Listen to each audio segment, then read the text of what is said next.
3 միլիարդը, 10 միլիարդը մնացել է որպես շահույթ կամ եկամուտ ապա գործակալությունների։ Հերոսությունը արտաքին պատերազմի թուրքի դեմ չի երևում, հերոսությունը ներսում է երևում։ Իրաքցիներ, ձեր խեղճի մտով, ձեր հասիդով, ձեր շնորհքով հայրենիքը պաշտպանելու զբաղեցնելու խնդիր չէ, որ լուծում ենք։ Մենք ուզում ենք պարլամենտը լինի Այ պլպլան ժամում մոմ վառելիս, պտի աստծու ու ձեր խեղճի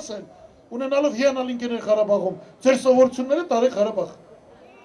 Են ժողովուրդն էլ ամեղ չնայած։ Էսի ստոնա, էսի ձևա, էսի ստորությունա, այնտեղ երևի սովորել են, իրանցից ծառնիմն է եւ ամեն ինչ իրենով է արել։ Եթան մեջ Թումանյանի խոսքերով ասեմ, առանց տակիլեր։ Ձերնի գյումրեցիներ, այսօրվա ծանր իրավիճակը, սոցիալ-տնտեսական ծանր իրավիճակը պայմանավորված չէ համաշխարհային ֆինանսական տնտեսական ճգնաժամով, երբեմն դրանով են արդարացնում։ Պատճառը այս վարչախմբի ապաշնոր կառավարումն է։ Օբյեկտիվ դժվարություններ միշտ լինում են, բայց Հայաստանում մշտական գործոններ են, անազնիվ կառավարումը, կոռուպցիան, անպատասխանատվությունը, պատահական մարդկանց պաշտոններ են տալիս եւ ձախողումների համար որևէ պատասխան չի տալիս։ Վարչախումբը ձախողվել է բոլոր բնագավառներում։ Հռչակում են կոռուպցիայի դեմ պայքար, կոռուպցիայի մակարդակը աճում է։ Ընդ որում, կոռուպցիայի աճը ուղիղ համեմատական է աղքատության աճի հետ։ Իրականացնում են աղքատության հաղթահարման ծրագրեր, հետագայում կայուն զարգացման ծրագրեր, աղքատության մակարդակը աճում է եւ ամենաաղքատ տարածաշրջաններից մեկն էլ Շիրակի տարածաշրջանն է։ Երկիրը դարձել են մի քանի մարդու սեփականությունը, իշխանությունը դարձել է հարստացման միջոց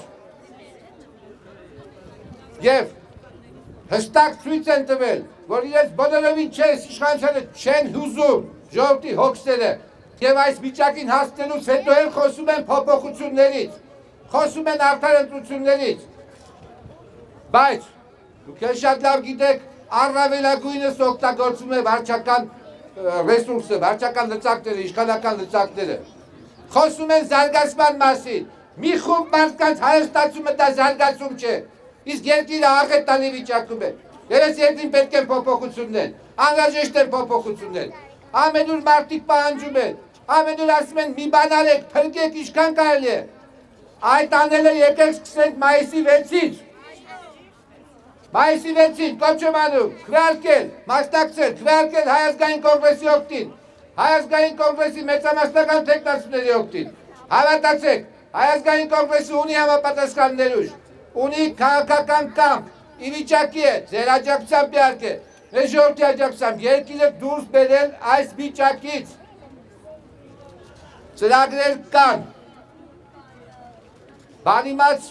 մարդիկ կան եւ ես միշտ ասել եմ այս գործին պետք է լծվի ամբողջ ժողովուրդը,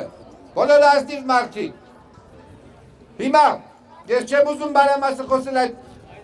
ծրագրերի մասին, բայց ակնհայտ է, որ նախ եւ առաջ պետք է վերականգնել ժողովրդի հավատը սեփական ուժերի նկատմամբ այս խնդիրը պետք է լուծել, նախ եւ առաջ պետք է ձևավորել օրինական իշխանություն եւ բոլոր հարցերը աստիճանաբար լուծվելու են։ Եվս մեկ անգամ հանուն մեր երկրի, հանուն մեր երկրի ապագայի, հանուն մեր երեխաների ապագայի կոչ եմ անում մայիսի 6-ին քվեարկել Հայ ազգային կոնգրեսի օգտին։ Եկեք մայիսի 6-ին բեկում մտցնենք մեր երկրի կյանքում, դնենք մեր երկրի համար անհրաժեշտ փոփոխությունների հիմքը։ Շնորհակալություն։ Կարծես Կաննի ֆեստիվալ լինի։ Այդ Ռեդ Կարպետ գործարանի տնօրենը ինքին վարչապետն էր։ Ես նույնիսկ պատերազմի տարիներին ավելի մեծ թիկնազոր ունի, ախրանիկներ ունի։ Այսինքն ով ավելի շատ ախրանիկ ունի, նա երկրի նախագահն է։ Այդ սկզբունքով էր գնում։